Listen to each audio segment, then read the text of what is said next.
এরা অতীতেও আমরা দেখেছি দেশ স্বাধীনের সময় কিভাবে তারা দেশের মানুষের বিপক্ষে অবস্থান নিয়ে ষড়যন্ত্র করেছিল। আমরা দেখেছি 90-এর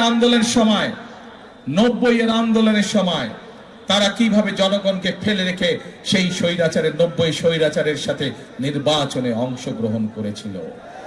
প্রিয় ভাই বোনেরা, বিভিন্ন সময় এই মহলের জনগণকে ফেলে রেখে চলে যাওয়ার দৃষ্টান্ত আছে। আজ আবার আমরা দেখছি তারা বিভিন্ন কথা বলে জনগণকে বিভ্রান্ত করার চেষ্টা করছে। আজ আবার আমরা দেখছি তারা বিভিন্ন রকম ভিতরে ভিতরে ষড়যন্ত্র করার চেষ্টা করছে।